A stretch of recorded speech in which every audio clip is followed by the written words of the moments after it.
Hello, my spooky friends. My name is Cassie. And I'm Kaylin. And welcome in to I'd Survive. That's what happens when you try.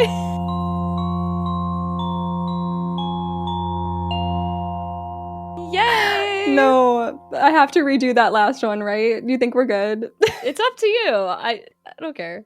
Okay, I have no idea what you've been up to, like horror-wise. I only have one thing to talk about for myself, but it's not even technically horror. So I feel like I want to give you the reins first. Ooh, all right. What have I done? It's what's starting to happen is I don't remember what I talked about in the previous episode. I know. And I'm like, did I already talk about this? But I've continued to play Alien Isolation, which we did talk about. And I watched a couple. Oh my God. Okay. I watched a couple of movies, like Shudder movies. One that I think I'm using for my next episode.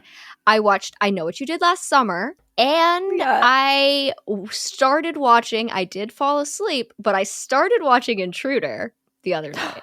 Oh, you know what? I can't blame you for like the beginning. No, it's not the movie's fault. I just fall asleep to horror movies now. That's just what I do. No, I know, especially older ones. They're so comforting. Any old movie. It doesn't have to be horror, but it's so I agree. Putting that on is like a perfect fall asleep situation. Yeah. Was the vibe that you got before you fall asleep, was it what you expected for Intruder? It's weird, dude. I don't know what it is about the way you like tell the story, but I was watching it and I was like, I've already watched this movie. Like it just felt so exactly like what I experienced when you were telling it. So it was weird. I was like, I've already watched this, but I hadn't. That's such a compliment. I will say though that I was like crying during that fight scene at the beginning. It was so like boom, yeah. I was like, what is this? It's so funny. God. The sound effects were something else. Wild. But you can't ask for anything more in the 80s. No. That's fun. And I'm happy you enjoyed I Know What You Did Last Summer. I did. I think it's like, just like a cute, comfy, nothing crazy kind of horror, but I get why people like it. Like the cast is just so good and the setting is good and 90s horror. It's funny because like most of the comments on my video on that are about, okay, you're gonna watch Scary Movie now, right? Which is funny because Cassie was literally texting me about this. She's like, okay, so now you can do it. And I was like, day one, wow. For me, I saw that video drop, day one of convincing Caitlin to watch Scary Movie. Yeah. Like, I'm trying not to be like annoying and pushy, but do I want to be annoying and pushy? Yes, I do. It's like Scary Movie 3 is my personal fave, but it's just such a fun reaction movie. Yeah. So I'm looking forward to it. It's funny because I think I know what one of the major like spoofs is because everybody left the same comment on my video. They're like, oh my God, we hit a boot. And I'm like, that definitely happens in Scary Movie. Because they pick up the boot in I Know What You Did Last Summer. Yeah. But I'm definitely gonna watch that soon. So yeah. Oh my God. Don't say that to me, because now if it's like a week later, I'll be like, you didn't drop it yet. You said soon. When is soon? Like, don't say that. You can't mess with my heart.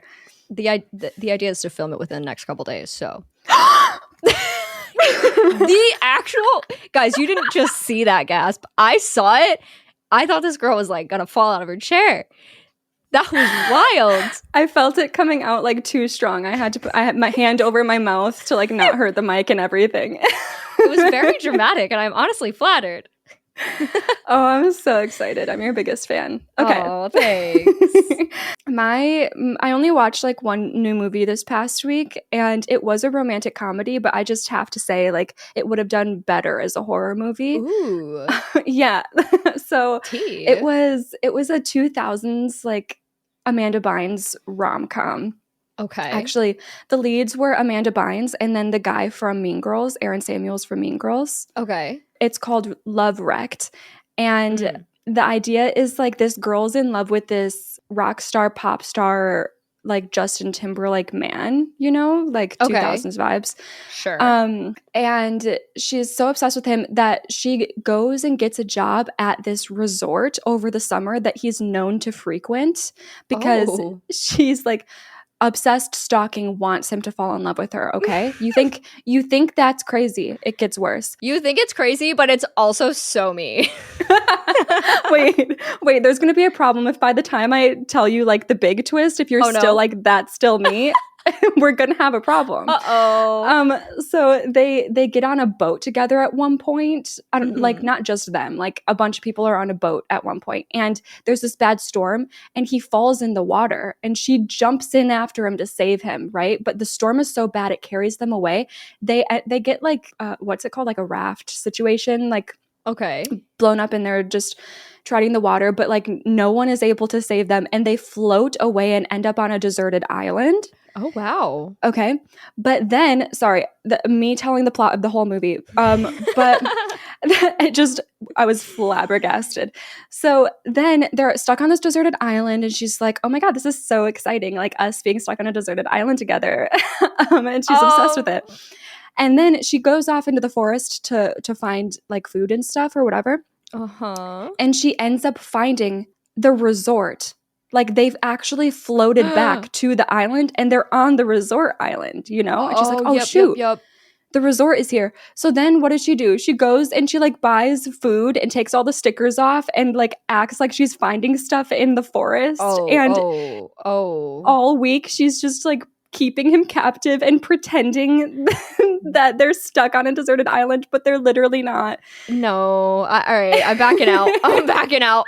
That's not me no more. It's so funny. It's so bad. It's so weird. Yeah. Like, but you're right. The horror film would go crazy. Imagine if they like rewrote that whole idea as a proper horror film. I feel like it could be good. So yeah. But anyways, so that was my week. I forgot to say something that I feel like you would want me to say. Okay. I watched The Menu. Yes, I did know this on the plane. It was literally I flew Delta this past weekend, and I got a screen, and their like catalog of movies was awesome. They had Companion and they had The Menu, and I went with The Menu. And what a crazy movie. I love like obviously I knew the plot. Yes, it was in a podcast episode, but like it's just one of those films where like things happen. I think The Mess is probably like that moment in the film that's just like so insane, and it's just like that was crazy. Yeah. I just like imagine not seeing that coming, and then just boom. Like I was just like, this is a good movie. And I feel like it was so well acted by everybody. Like it was one of those like super insanely unrealistic, out of its mind plots. Yes. But the reactions are so real and grounded. Right. And I love that so much. So. Yeah. It's funny too, because like the weird thing that I found, and I don't remember if I felt this during the podcast episode, but like everybody in that movie like sucks, and in a weird way I was like almost rooting for the chef until the part where the one girl was like, he forced himself on me, and then I kept saying no, and then you're like, oh, this is like he's a lot different than I thought. Like his character kind of does pivot there a lot. But up to that point I'm kind of like, I get you, these people are all terrible. Like his initial motive, you're like, okay, like it's kind of giving, what is it called, like a vigilante, like do it for the people even though it's bad, but then it just keeps getting worse, and you're like, oh no. So today we're going to talk about Wrong Turn. I need to ask, do you know like the title? Is that familiar to you? It's from 2003. The only reason the title is familiar is because I've gotten comments about it on She's Scared, and it's also it's on my 100 horror films scratch off poster. Oh, okay. Yeah, I'm not surprised it made the cut. It's very staple 2000s horror. Like it's not a staple horror movie in general, I would say. Gotcha. And it's not that good, but for some reason it like sticks with people, and it has really fun moments, and it's just like the 2000s of it all. Like I feel like the top Letterboxd comment was literally like 2000s final girl in low cut jeans, and it's like that's the vibe. Like you don't have to ask for much when it comes to a movie like this. Right. So it was your typical box office release. It premiered in U.S. theaters on May 30th, 2003 with a $12.6 million budget, and it ended up making $28.7 million. So not bad. The most you can ask for from a horror movie a lot of the time. Right. It wasn't super positively received by critics, and honestly, even the public but like I said, it's still a movie that you put on because it's just that girl. It's just that girl. Like, I don't know how to describe it. I think there's a lot of that in horror in general. So like, it's not shocking. Like a lot of horror movies, you're like, that was terrible. Let's watch it again. Yes, that's this. But also, it has gained like a cult following, obviously, because it's still talked about to this day. And possibly because our lead actress is Eliza Dushku, who is a Buffy the Vampire Slayer icon. Oh, crossover. But also, like, maybe I'm just biased. Maybe I think she's like I think she is carrying the way. I think people love her, and definitely, especially in 2003, we're there to see her in this movie, you know? Oh, yeah. That makes sense. You're right. It ended up turning into a whole franchise with 6 installments. Whoa. Yes, 3 of them being prequels, and then we have 2 sequels.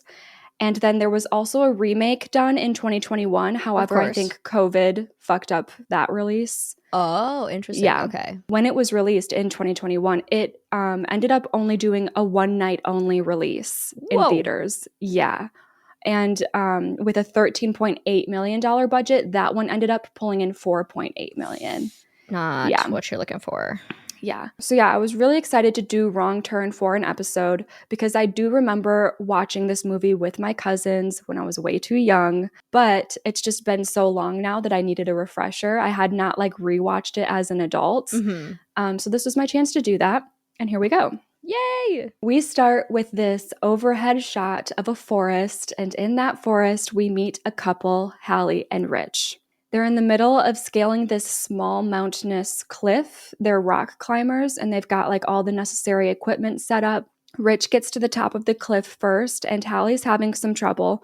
At one point, she makes the wrong move, and she starts falling, but her rope is immediately pulled tight from above. She's fine. It's just a scare. And it sets it, like, it's so dramatic. Like, the jump scares over the littlest things in this movie. It's one of those. Oh, okay. Yeah, which I don't hate. No, me neither. But when she fell, she screamed. So, of course, Rich makes a comment like, "What are you screaming for? We're 50 miles away from anything." Okay. Rude. Thanks for letting the audience know. Literally, yeah, right? That's so pointed. But also, like, it's giving Instagram comment sections whenever a woman screams and there's just all these Holy shit. Fuck. I feel like that's so loud. I might keep. Oh my god, guys! Are they coming to your house? I think Cassie. What would you do if like just wreckage happened on screen? Like I would just get wiped away. I don't know. I'd be like, wow, the SFX are crazy. Oh my god, I might keep that one in the pod if it's loud enough because I just want people to understand how many times we stop and wait for this train to pass my house during episode recordings. I can tell you it was certainly loud enough. I can tell you that. Oh my god. All right. I don't even know what you were talking about. Is it gone? I think it's gone. I think it's good. As I was saying, no, it's giving, like, you know how in an Instagram like video or like a reel, if somebody screams, like a girl screams, all the comments are like, "Ugh, women are always screaming. Why do women scream?" It's like a traumatic thing. You haven't seen. You know what? You have a life. No. You don't scroll. No. My life is like watching people eat Taco Bell on TikTok. So I also, you know, I have my own issues. But thank God I don't have to see that. Like men are annoyed with screaming. Yeah, they don't like when women scream, and in situations where they're scared, they're like, "That's not helping anybody." Like, no shit. Oh. Sure. I get the idea. I've seen that, like, people upset with people in horror movies specifically. Like, what are you doing? It's like, what would you do? Like, be for real. I know you're not the hero of this movie, so shut up. Right? Yeah, he makes that comment. We're 50 miles away from anything. Okay. And she rolls her eyes and is just like, "I screamed for you. Now pull me up. I'm done with this." But then all of a sudden she can't see Richie anymore. He walked away from the edge of this cliff and it's now completely silent. Oh. And so she keeps yelling, "Stop being a dick. Pull me up. Come on." More silence until suddenly Rich's body thuds, collapsing to the ground just at the edge of the cliff. Wait. And it's kind of hard. Yes. No, you can keep going. No, you didn't. Oh my God. I'm just like, what do you? Yes. I was totally expecting him to be an ass. Oh yeah, it's giving like he's about to pull a prank, and he's not. Well, it's kind of hard for her to see what's happening. She can see that he's on the ground, so she's calling up to him confused, and she can't really see his face properly due to some like outgrown grass. But then droplets of blood fall down onto her face, and she's like, "Oh shit." And that is when someone grabs Rich's body, we can't see who, and throws him over the side of the cliff. What? Yeah. That was so fast. So we get right into it. By the way, this is a like 1 hour, 19-minute movie. Oh, it's a short one. Yeah, they don't fuck around. Because like this was giving the energy so strongly of like the beginning fake out. Yes. You know, and that's 100% what I thought you were going to say. And no, not quite. Oh, no. The cliff is just small enough that maybe you'll just like shatter your legs or break your back or something from like the top. But it's clear that Rich was dead before getting thrown. Yeah. So Hallie is screaming, and suddenly someone starts reeling in her rope from the top, like pulling her higher and higher and closer toward them. Oh. So she scrambles. She's got like a bunch of equipment on her. She has a switchblade that she pulls out, and she starts cutting away at her rope. She's like, I'll take the fall. I don't want to get up to whatever that is. Yeah, no thank you. Which is brave. Like, honestly, I feel like it's so obviously the right thing to do, but do you think you could do it? Or do you think you just panic and get reeled right on up there? I do think I would panic and get reeled up. I think like I'd be willing to do it if I thought to, but the chances of me thinking to do that are really low, you know? I agree. Same. She scrambles for that switchblade, and shockingly, she succeeds in cutting herself in time before she gets pulled to the top, and she takes the fall. Yeah. It's a pretty hard fall, but she's fine. That happens a lot throughout this movie where like you're like, oh, maybe you should be worse off than you are right now, but you're just popped right back up. She gets up and she starts running. Their car is parked pretty close by. They didn't like hike out to this spot. They had drove pretty much to the spot just for this cliff. So she's off, and at the same time, we can hear the person from above on the top of the cliff like laughing, and it's closer to a cackle.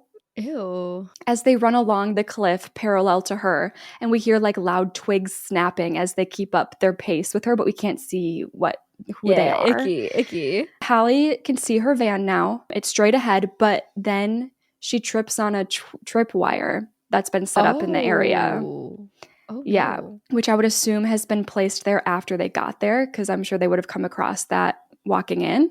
Right. And before she can get the chance to stand up and keep running, she's dragged off screen with a scream, and we can presume her to be dead or about to die.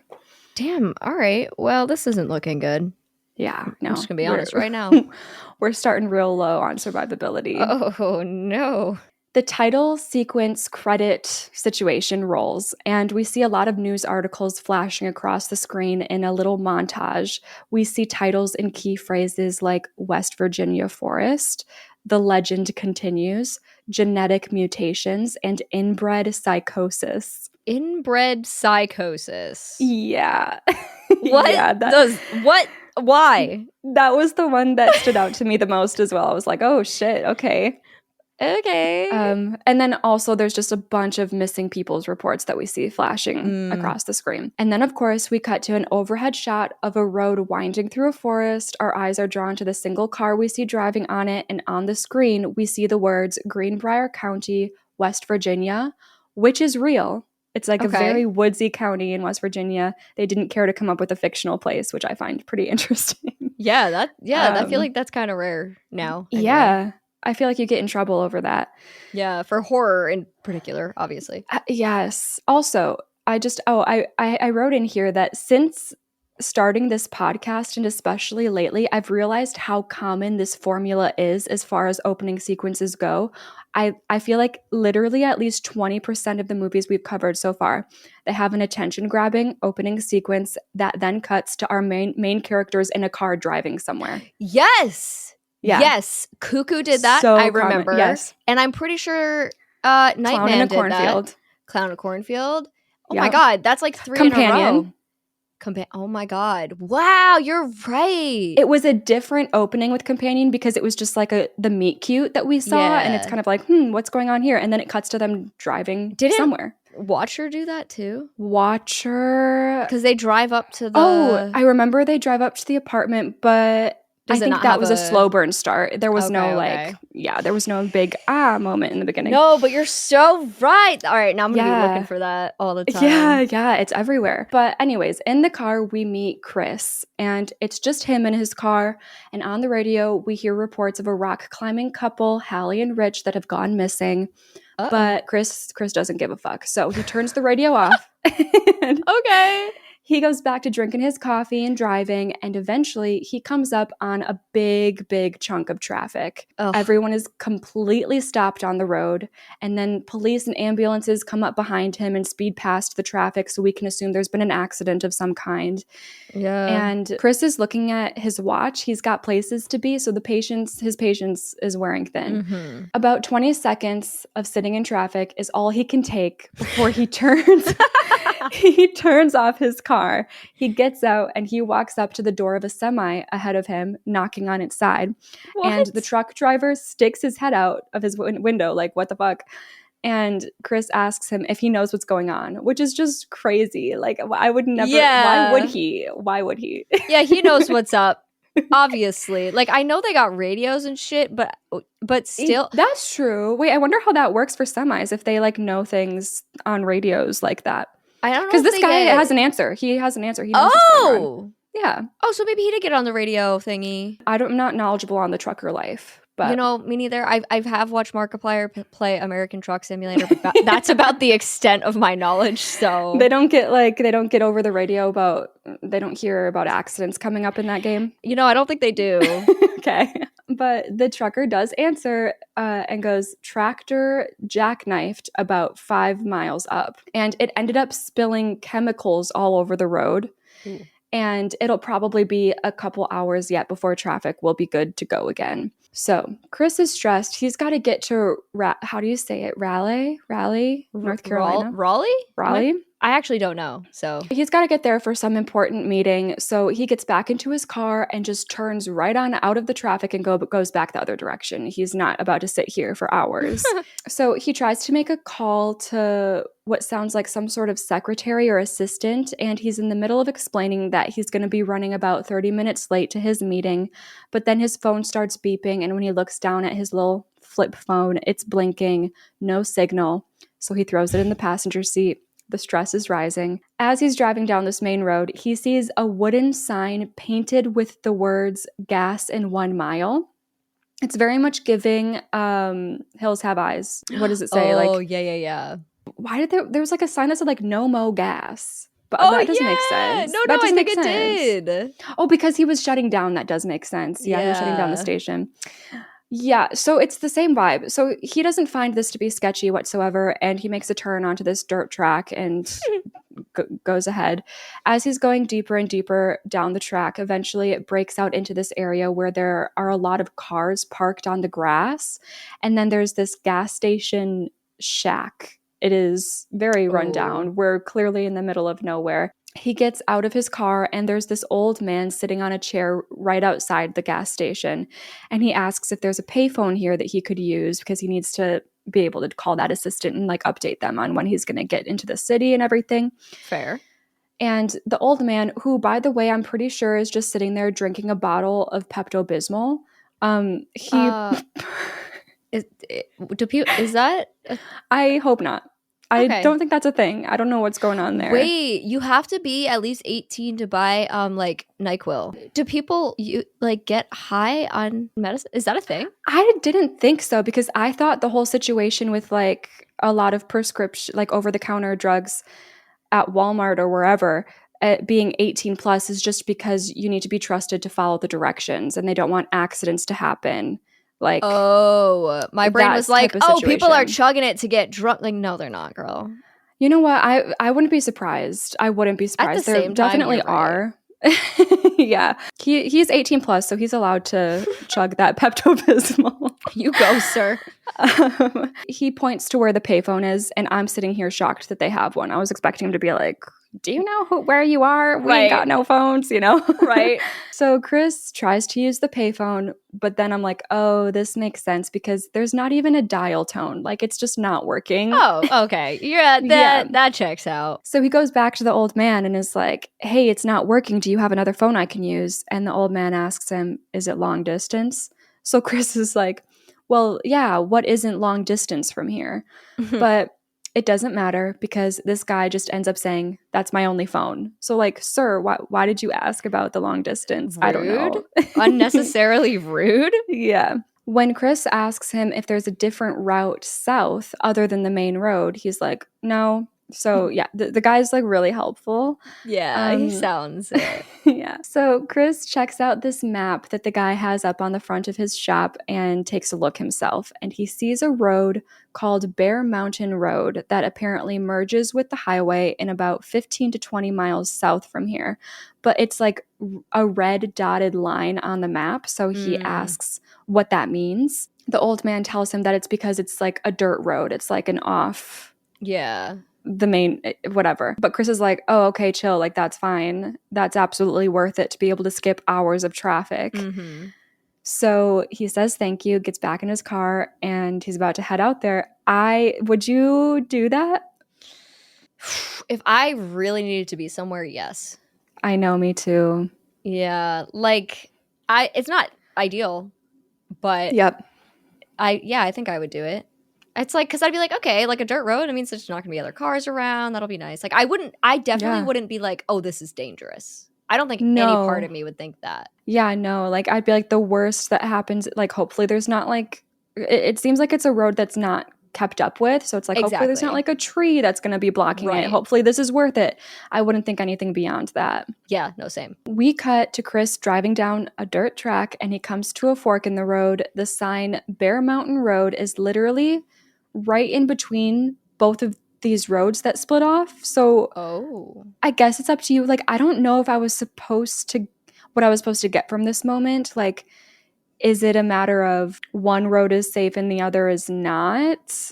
And or are both of them just going to be fucked up? I don't really know, but the sign placement of Bear Mountain Road is like really weird and just right in the middle. And I was like, left or right? I don't know. Yeah, right. Because I would be like, oh, wait, which one's Bear Mountain Road? Yeah. Huh. Well, just for the fun of it, which way are you going, left or right? The way I'm picturing it in my head, I'm going with whichever road is on the side of the that the highway was. You know what I mean? Okay. Which I think is right. Then I'm because going right. Like left also looks like it's going a bit deeper into the forest, and the right kind of stays in the sun more. Like it's more open. Ooh, okay, so I definitely would go right. Yeah, which feels like a trap. Left. Oh no. Yeah, okay. Which I was kind of like, oh, interesting choice. But yeah, he goes deeper into the forest. As he's driving now, his CD starts skipping in the CD player, so he pops it out, and of course it falls to the ground, and he's kind of swerving all over the place while bending down into the passenger side floor to grab it again. But he does grab it, and he puts it back in the player, and everything's fine. Oh, okay. He didn't sit up and there was like a moose in the road or something crazy? But then... Then he sees a dead deer on the side of the road, and it seems to shock him a little, like just enough to keep his eye on it in the rear view. And that is when he gets into a full-on head-to-head collision with another car. Oh. Yes. That's not what I was expecting. Yeah, I know, right? I agree. There's a lot of moments that subvert expectations throughout the movie that I should give more credit to. Yeah, both cars take a pretty bad hit and swerve off to the side from the contact. Some glass shatters. There's obviously dents in both cars, but they were going slow. So Chris is okay. And out of the other car come 5 new characters. Whoa. Yes, there's a road trip happening in this one. Okay. We have 2 guys and 3 girls. They're all college friends. I think they're just post-college now, like early 20s. They do have jobs, but they all have been friends since college. Gotcha. And they're about the same age as Chris. Chris is like early to mid-20s as well. So names here are Scott, Evan, Jesse, Francine, and Carly. And honestly, everyone is super nice in the situation at first. But like someone gets hit, it's usually immediately fighting. Right. But Chris is apologizing profusely for hitting them and being distracted. And they're just like, it's fine. Like, are you okay? Oh my God. Until Evan comes in a little hot. Like, what happened? You weren't looking where you were going, which valid. Like, he was distracted. Yeah. And it all happened too fast for me to notice when it like legit happened. But Chris asks them, what was your car doing parked in the middle of the road? So this other car wasn't even driving, and they explained that their tires blew out and they're stuck. Oh, and no. Jessie comes back from the side of the road and she holds up a makeshift wire of some sort, like long barbed wire. She goes, some assholes did this on purpose. Like they drove through this wire that was set up to blow out tires. And she's way too calm about this. I'm like, what do you mean someone did this to us? What the hell? Yeah. But she's just like annoyed. She's like, some assholes set this up. I'm like, okay. Yeah. And what do you think you're not worried that they're about to come back? Right. Like they did that for a reason. I'd be freaking the hell out. Yeah. So Jessie's like, all right, I'm going to go try and find a phone. I think I saw a gas station a couple miles back. And Carly is about to go with her, but Chris stops them and is like, no, there is no phone, and tells them that he was just at that gas station, but the phone didn't work. So it's like, all right, we don't really have any other option here other than to walk the opposite direction and hope that we come across something or somewhere that does have a phone, I guess, which sucks. Like, it doesn't feel like the right choice to just be walking around like in this forest, but also what else do you do? So both cars are out? Yeah, I guess so. I didn't really even think about that. Like, you'd think if you'd get back, you could just get back in the car and keep moving. But I guess this, signals that neither of the cars are going to be working anymore. Okay. Yeah, I mean, oof. I mean, I feel like I would walk back before I walk forward. Yeah. Evan is like, yeah, you guys can go and do all that. Like, go walk on down the road, see what you can find. And me and Francine are going to stay here with the cars and get high. Which Francine does agree to, but like in a rolling her eyes kind of way. Okay. And a lot of the college group are bickering amongst themselves, but Jessie notices Chris standing by his car in a daze, so she asks him his name and he introduces himself. She asks if he's hurt. And when she finds out that he isn't, she's like, good, because you're the mule. And she throws her bag at him to carry. And then Jessie, Chris, Scott, and Carly start walking. We do a really slight time cut with these four walking further down the road, and they're getting to know each other. Scott tells Chris that they're all supposed to be camping, but they're lost. And Scott is a bit of a rambler, so he goes, sometimes they say that when you have a traumatic experience, moving on from it can feel like you're moving in slow motion. Do you feel like that? And Chris is like, no. And Scott goes, because, my voice is fairly low and normal speed. And then he laughs awkwardly to himself, and Chris is like, okay. I don't know. What? I don't know what he's trying to say. Interesting. But he thinks he's funny, so that's nice. Oh, hilarious, sir. Hilarious. Then we cut back to Evan and Francine, who are laid out on the hood of their car, finishing up their joints, and nothing is spooky or creepy, just vibes. Everything is fine. Back to our group of four. Carly is worried that they're getting even more lost, and Girly is starving, and the bugs are annoying, and she's just having a hard time. But Chris is like, no, that would be me. Like, it's the girl that you like get frustrated with in the movie, but then you take a look in the mirror and you're like, oh, damn, that's me. But Chris is like, no, I know where we're going. I saw the map at the gas station, which like, I'm confused. Like, where are we going? Are we just does he think we're just going to walk 15 miles all the way to the main highway? Is like, that what he wants to do? That's what I thought he saw on the map. So now I'm just like, what exactly is your plan? Why do you think you know what you're doing? Yeah, I don't that's know. Weird. I think we're suspending belief. Yep. A lot today. You said it, and now I'm already like, okay, yeah. Got it. So then they come across an animal carcass on the side of the road. Don't eat it. No. Scott loves to play this game called Guess the Animal with carcasses. So like he's like, oh yep, this has got to be a squirrel. And then the girls are looking down at it like, I don't think that's a squirrel. And Chris steps up and goes, it's a mink.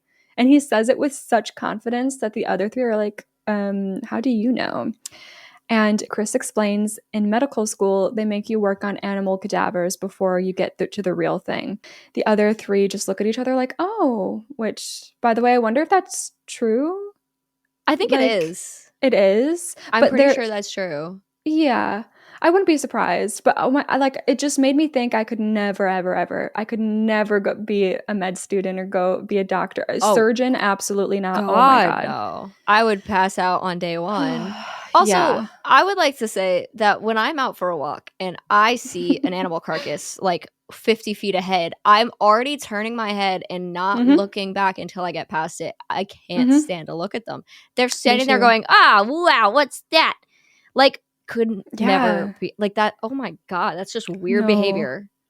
I'm the same, and I'm not even squeamish. I wouldn't say I'm squeamish, but it just is like sad. Like I don't want to look at that. I know that like bunny was just going about his day. Yeah, you know. So back to Evan and Francine. Evan is like, we should have gone to New York instead of camping, but Francine says, well, we're doing this for her. You know how much she loves nature. Next time she gets dumped, we'll take her to New York. And I'm like, okay, who is her? Who got dumped at this point? We don't know, but obviously we have to assume it's either Jessie or Carly. Exactly. But anyways, then, okay, you're going to love this part. So Francine hops off the hood and looks at Evan and goes, drop your pants. And Evan's like, what? Like, I mean, it's so random. Like, he's clearly into it, but he's just taken aback because, like, who in their right mind would want to have sex out here when your car has literally just popped its tires from a barbed wire that was obviously intentionally placed across the road? Yeah. Like, is now the time. Like, the girl just wants him so bad that she has to. God, she has to have him. Oh my God. No, that's insane. Like, where is this fear that, like, this is 2003. It's not that old. Like, we're aware of this shit. Like, that sounds, I don't care what year. I don't know. That's just crazy. Yeah. They're not terrified. No, that's a good point as far as writing, like behind the scenes too, where it's like, if this was an 80s movie, I'd be like, yeah, especially in the 80s, it was like, you got to have the sex scene. You got to have this, you got to have that. And we still see that to this day. But 2003 and I don't know, this setup, I just was like, it does feel unnecessary. I'm like, okay, I don't know if I believe this. Yeah, it's giving fantasy. Like, it's giving, it like, really is. Am I on the right website? Like, what's about to, like, not am I on the right website? No, I know exactly what you mean. But obviously, like, he's like, whatever. He's excited. And he tells her that he's just like, he loves her so much. He's like, oh, God, I love you. And then he takes his pants off and it gets even better because here I was being like, really? You guys are just going to do it right here, right now, given the events that just happened. But then you realize with how the shot ends, with her on her knees, reaching for his boxers, that it's not even sex that she's suggesting. She just so badly wants to give him a blowjob right now. She really wanted that. Because everybody does. So that is good. That's so funny. Good for him, I guess. But this was a point, I was like, I want to know who wrote this. And I looked and it was a man and I was like, okay. You're like, well, naturally. We cut back to the other four. And Chris and Jessie are walking ahead at the moment because Scott's got his arm around Carly and they're talking about plans for their upcoming wedding. So here we finally get like that confirmation that it was Jessie that was recently dumped. Right. Scott is talking about how he would rather just get hitched in Mexico, just the two of them. He thinks it would be really romantic to elope. And Carly stops him and is like, haha. Okay, so if you ever want to get in my pants again, that is the last time you'll use the E word. It's just, I'm so sorry. I'm so sorry. Women don't talk like this. They really don't. I don't know a single one that does. No. But it is so giving like that era of horror movies. Like the girls just sound like, they just sound dumb and it's just unfortunate. Yeah, no, it's unfortunate. And what sucks too is it reflects how a lot of women were genuinely acting IRL. Like, there was this point in time, very much 2000s, where like a lot of women just dumbed themselves down because that was what men wanted. Yes. Not every man, I'm sorry, but it was like listen, a vibe. we're talking I'm general. so scared. We don't mean everyone, it's okay, but no, you're right. Like I feel like that kind of almost like ditzy sort of vibe was like a thing for a while. Yeah. So you see it reflect. Yeah, I don't know. I kind of want to get into more 2000s horror because I find it to be a very interesting time for horror, specifically with how characters are written. Yes. But I will say there's like a lot of moments like that through in like the first chunk of the script, but it's not, it gets better. Got you. Yeah, so she told him not to use the E word, elope, and Scott's like, yeah, it's a disgusting word. Like, he immediately is like, you're right. And then Scott's immediately distracted by something that he sees off to the side of the road a bit deeper in the woods. Ooh. And it looks like a campfire. Oh, so okay. He starts yelling like, hey, hello, anybody there? Hello. He's got to get that in. Yep. And Chris, though, is like, nah, let's keep moving. Like, he thinks that looks kind of sketchy and doesn't want to stick around and see whose that is. Does it look sketchy?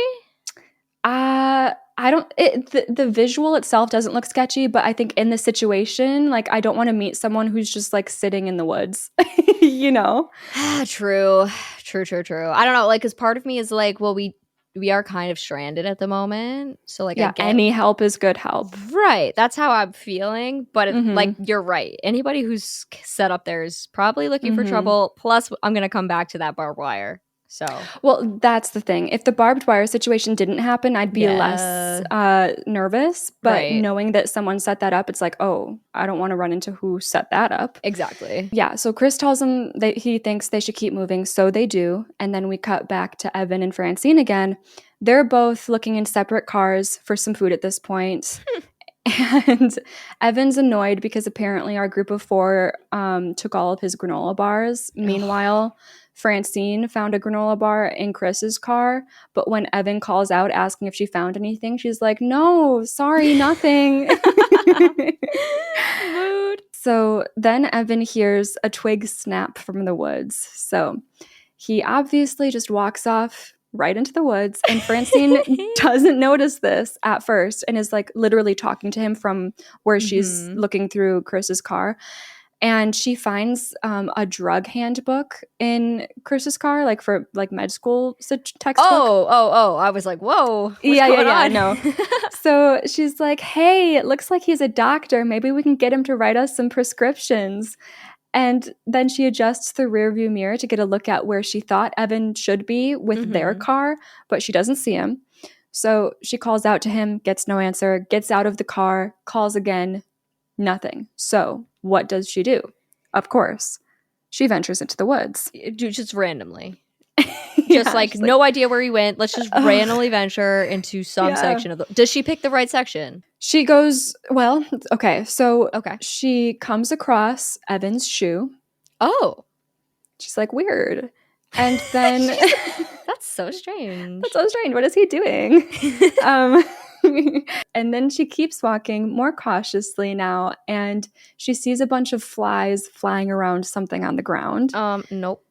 So she takes a closer look, and it's Evan's ear. What? Yeah, his upper cuff earrings still perfectly in place.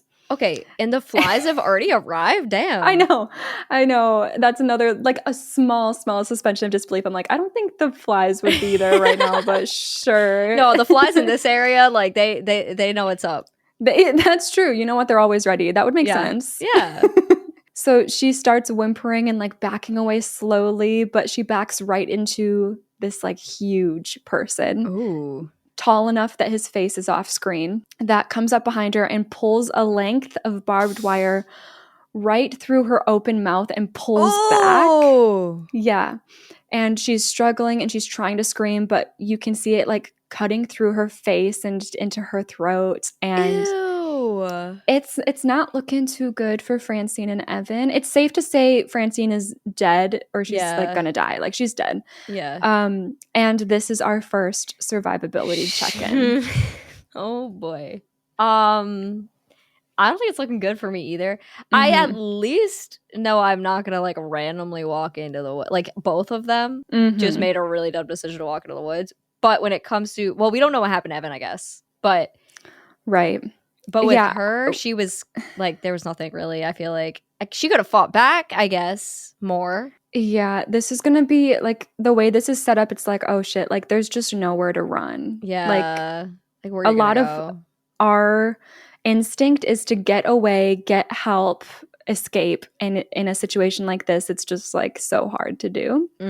Also, keep in mind like the rock cliff couple, right at the beginning. I feel like they're especially like I'm a 0% in that opening scene. Because I don't think they really didn't. She didn't do anything wrong. He didn't do anything. Yeah, no, they definitely made all the right choices. The tripwire, like you're gonna hit the tripwire. So, but then for this, I would sit in traffic. Like I wouldn't go down a random dirt road to like with a wooden sign saying get. Like I wouldn't. I would sit in traffic. So I'm balancing that into my score just for this first part for sure, but that's really the only thing that's keeping me high, giving me any percent at all, really. I feel like too, like the thing that sucks is like even if I didn't venture into the woods, this person is still gonna get me. You know what I mean? Like I don't want to say 0 because I feel like that's, you know, a little bit much, but I'll say 17. Okay, I said 32. Okay. That makes sense if you're not taking the road. It was the opening scene that really brought me down. Obviously, we have a lot of characters left. I also, if I'm being for real, I would be so scared and I would be with the bigger group. Like, I think I would be like, I'm not staying back here, just me and him. Like, I would want to power in numbers. I'd be like, my friends would be annoyed with me and be like, calm down, it's going to be fine. And I'd be like, no. Yeah. And I'd be going with like the power in numbers. So yeah. Yeah, I think I would prefer to go with the bigger group, but I would also be like, oh, okay, I'll stay. Sure.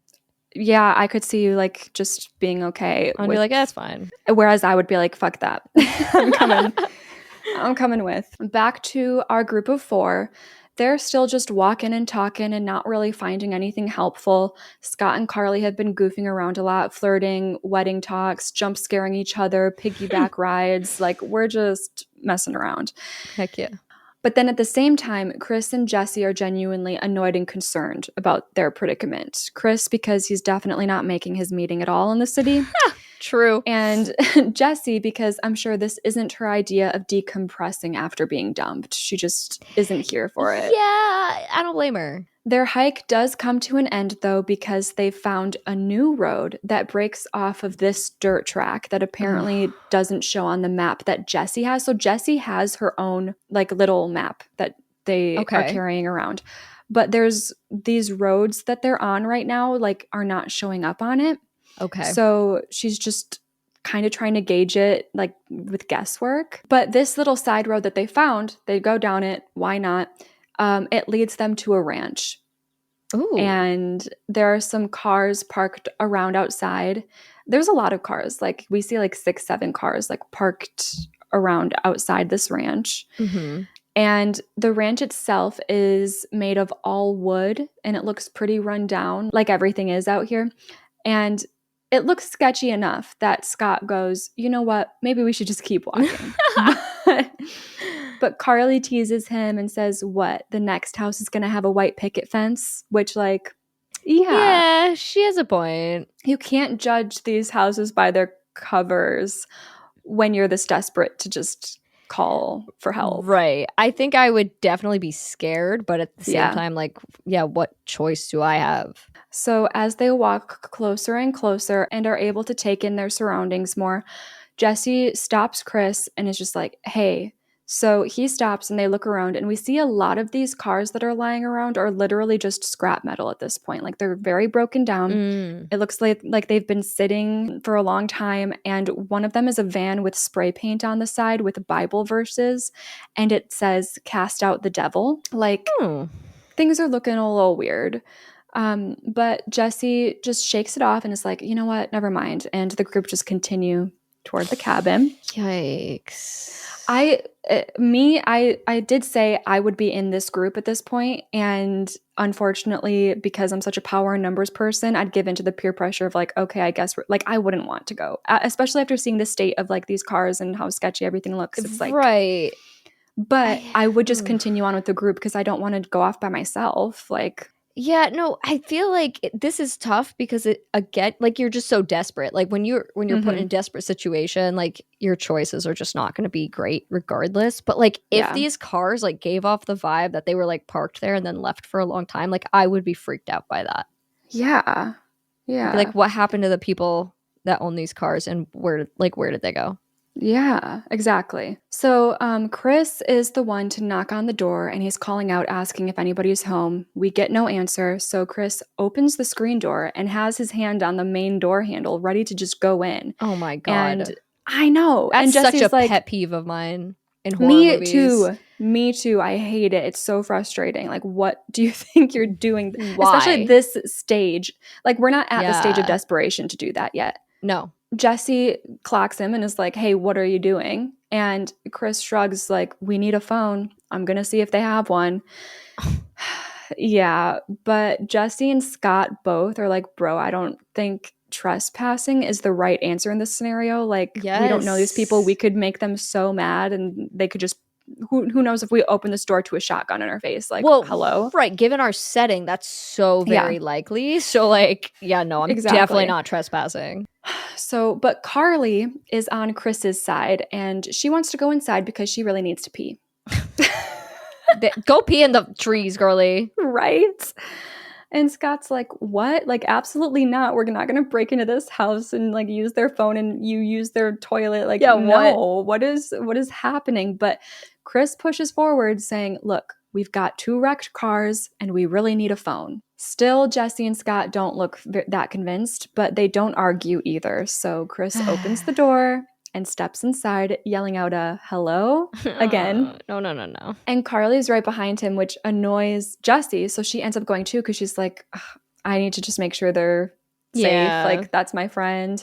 And then Scott's not going to be the one loner staying outside. So they all end up going in. Yeah, I can see. Actually, that situation, I might stay behind. Oh my God. I absolutely would not. I'd be so scared to be by myself.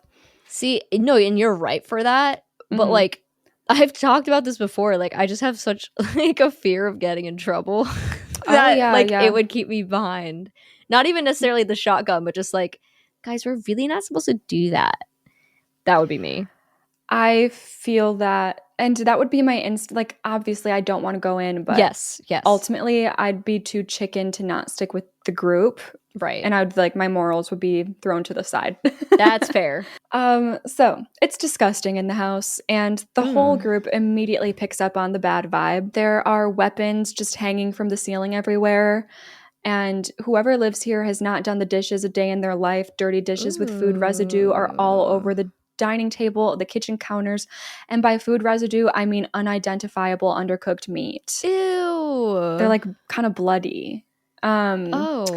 They have a makeshift record player, like made out of pipes and tools, and there's a record still spinning, but it's over and there's just static coming out.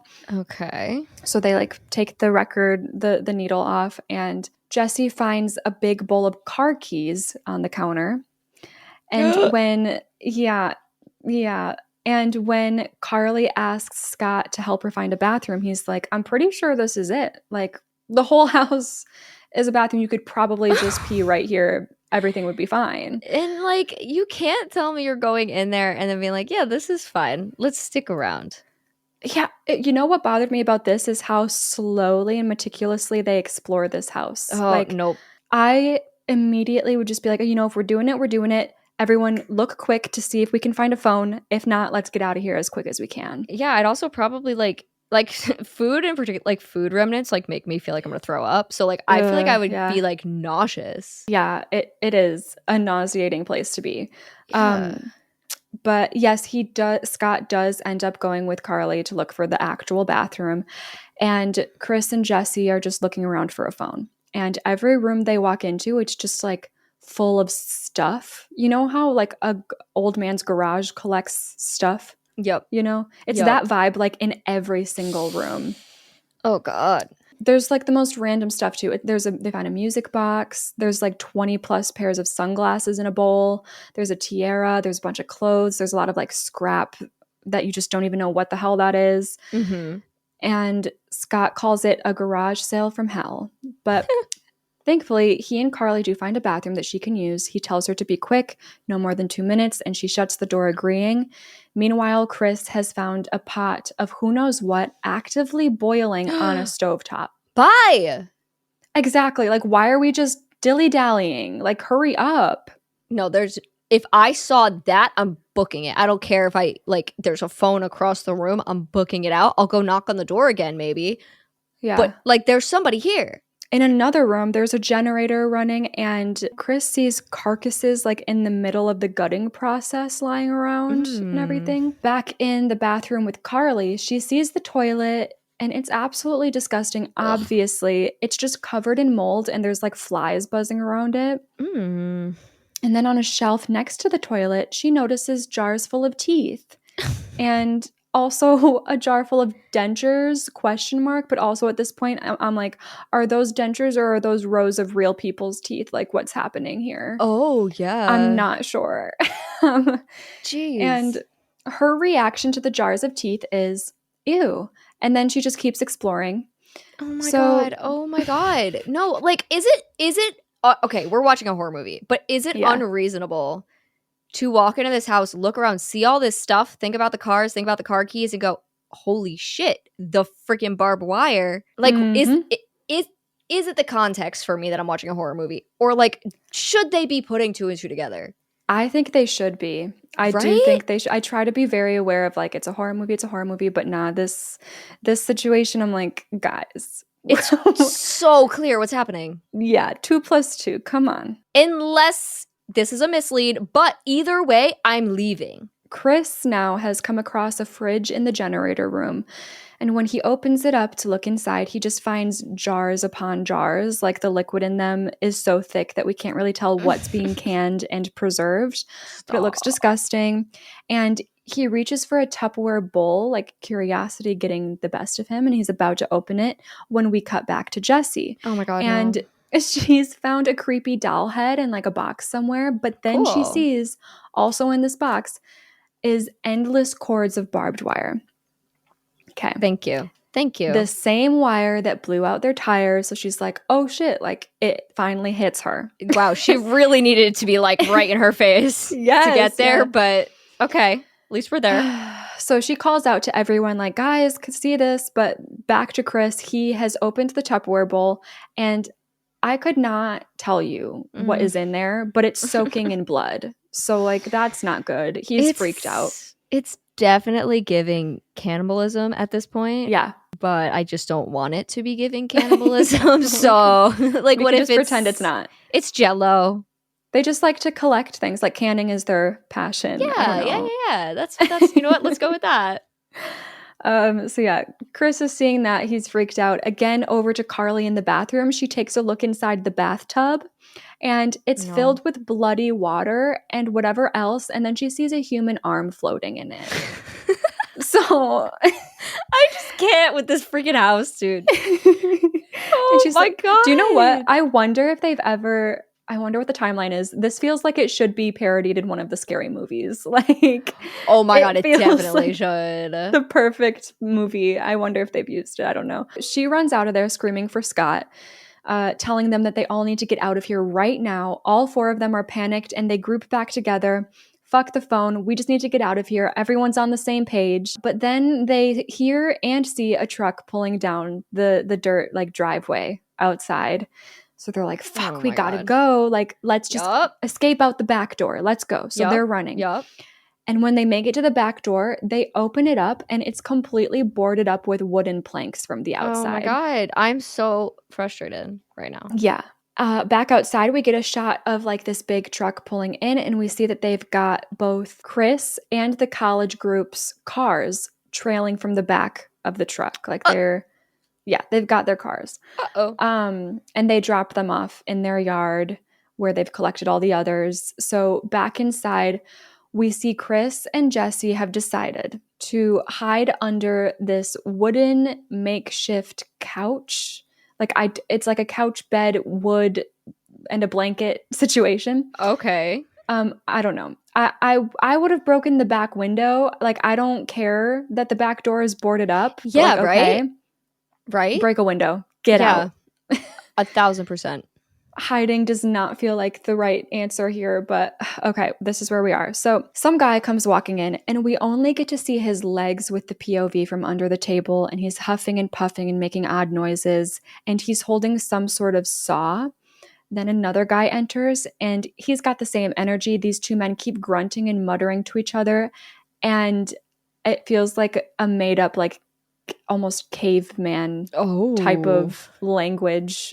I don't know. Okay. It's unintelligible. Suddenly, Francine's dead body gets dropped down to the floor right by the couch that Chris and Jesse are under. Perfect. She's still got the barbed wire like snaked around her face. And with that shock, it's hard to keep it together. Jesse's trying not to scream or cry, but like, yeah, it's quite a sight.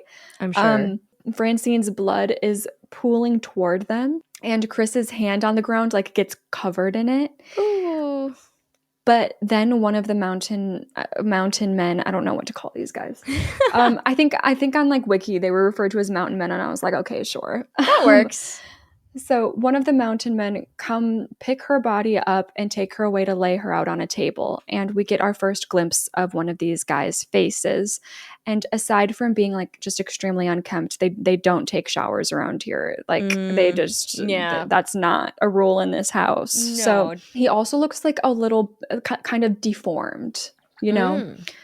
Like there's something almost zombie-esque about the look of these men. So gotcha. Anyways, not even just the way they look, but also the way that they move and grunt. Like they are giving zombie in a way. Okay. So anyways, one of them starts hacking away at Francine's dead body, just chopping off all her limbs. Yum.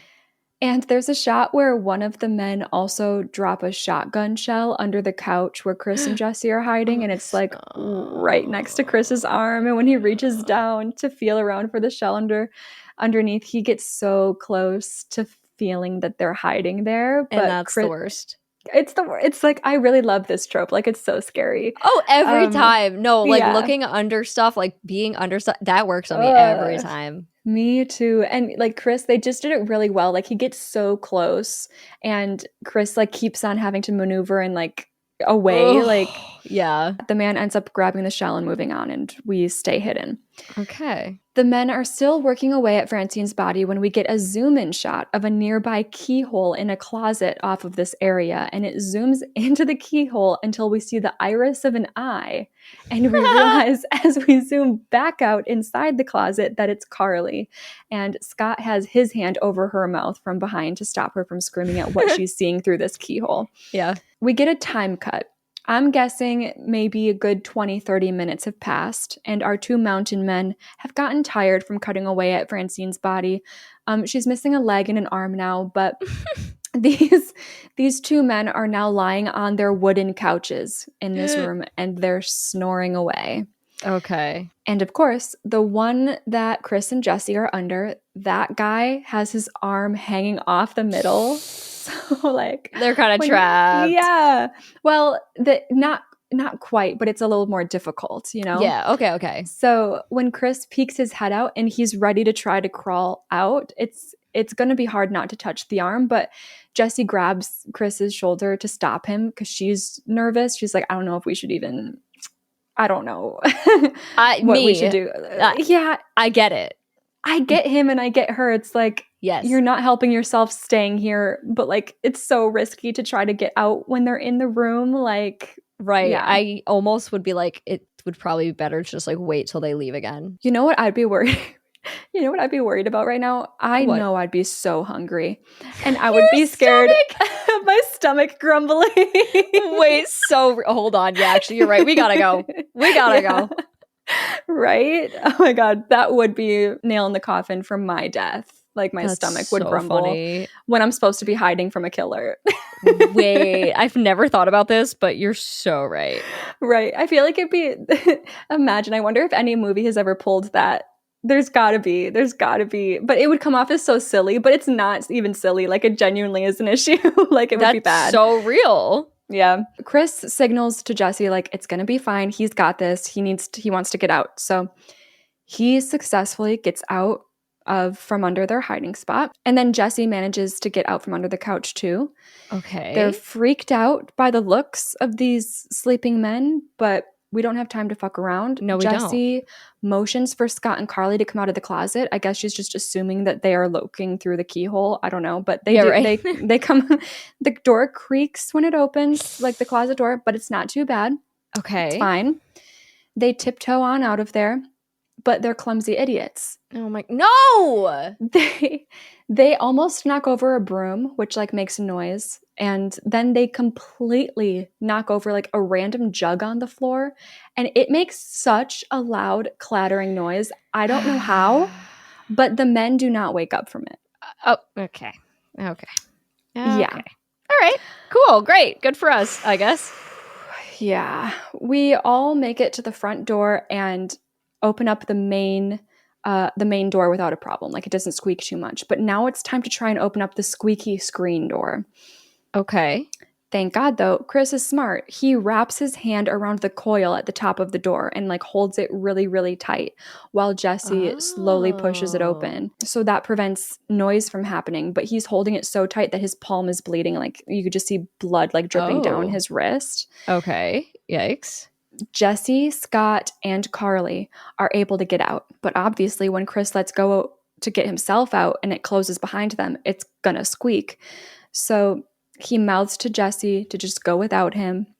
I don't know what his plan is here, but he's just telling them to go. Okay. She doesn't at first. At first, she's like, we're not going to leave you behind. But he insists, like, he's getting annoyed. He's like, literally go. So she leaves. She starts running off with her friends who are already just running toward the woods just to get away. Right. And then when Chris looks back at the sleeping men, one of them, their eyes like pop open. Oh my God. Ew. Like jump scare sound effect, super quick.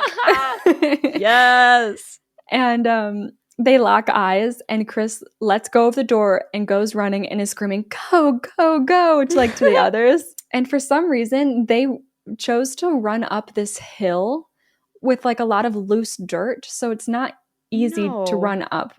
But they do end up making it into the woods. There's a lot of moments where they make stupid decisions, but then everything's fine. So I'm like, okay. Yeah. They do make it like to the top of that hill and into the woods. So not bad. I mean, you don't want to go running down the driveway. Like, they're just going to know where you're going. Right. So I kind of get it. But right when they make it into the woods, Chris looks back and sees the two mountain men driving their truck down the driveway again.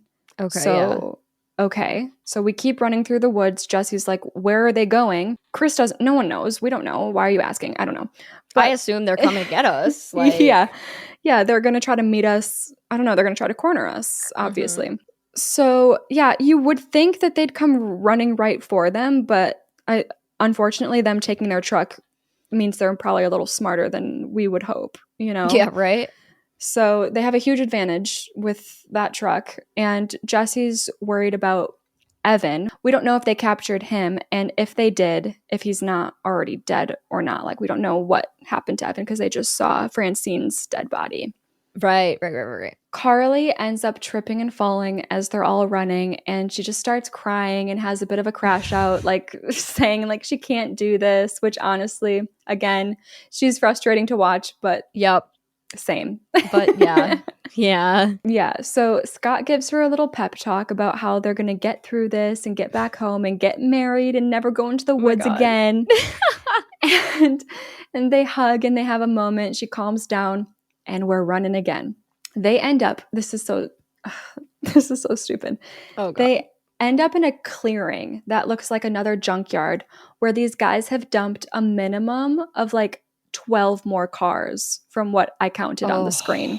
Yikes. And there's blood on a lot of these cars too. Like, a lot of attacks have happened inside or against the cars, like right at the scene.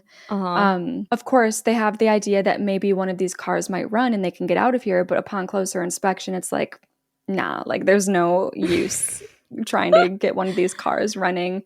Yeah. And then they hear an engine rumbling in the distance. So they stop and listen. They're like, wait, do you hear that? Oh my God.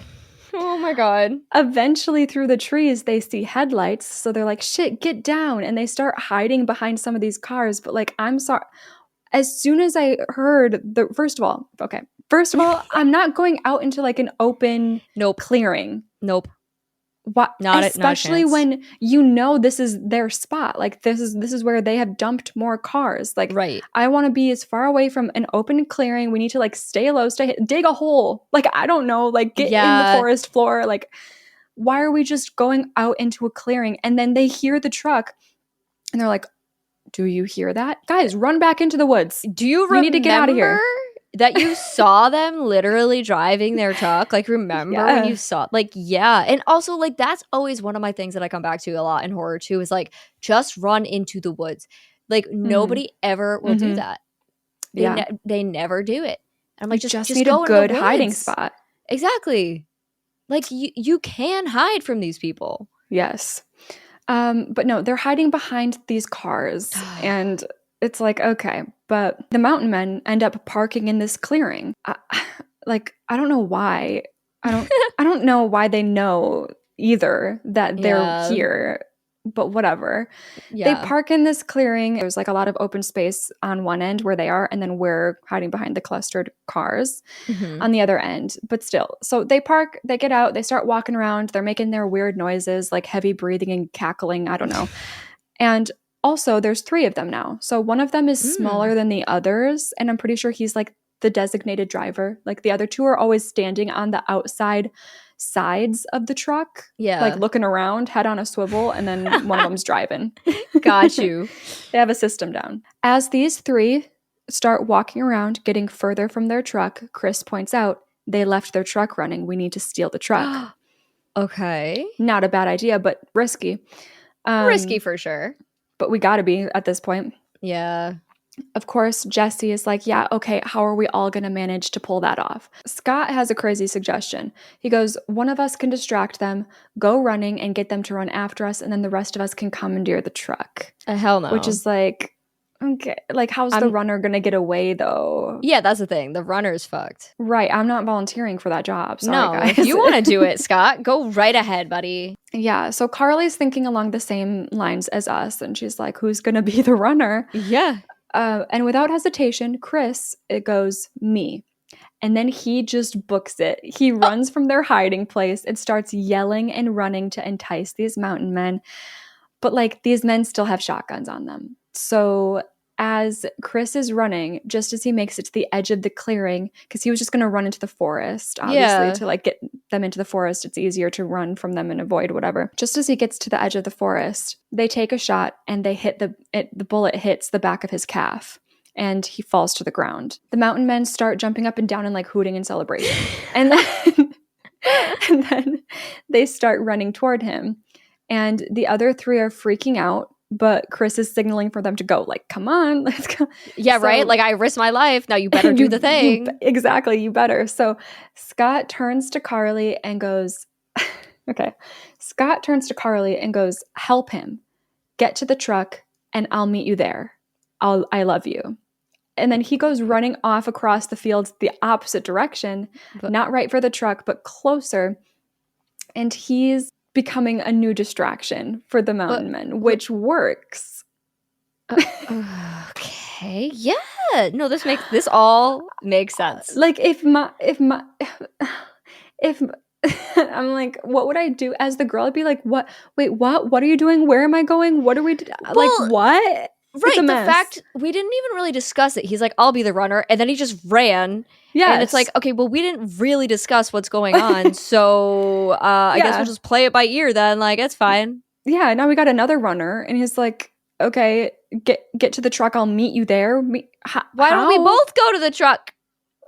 So they take shots at him too. They take shots at Scott, but he successfully makes it into the forest without getting shot. And then the mountain men go running after him. So they're stupid. But it works for us. Yeah, okay. Chris is using his belt or something as a tourniquet for the shot on his calf. Mm-hmm. And the girls go running over to him, and he puts an arm around each of the girls' shoulders, and they start making it toward the truck just as fast as they can. And when they open up the passenger side door, Evan's dead body falls out, and Carly's crying, but Chris is like, nope, come on, let's go. And the three of them, we gotta go. Yep. They shut themselves inside the truck, and they start driving.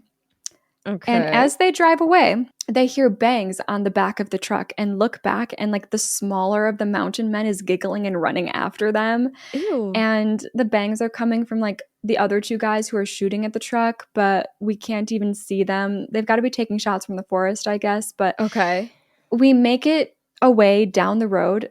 And in the car, of course, Carly is like, okay, we got to find Scott. Like, that's her fiance.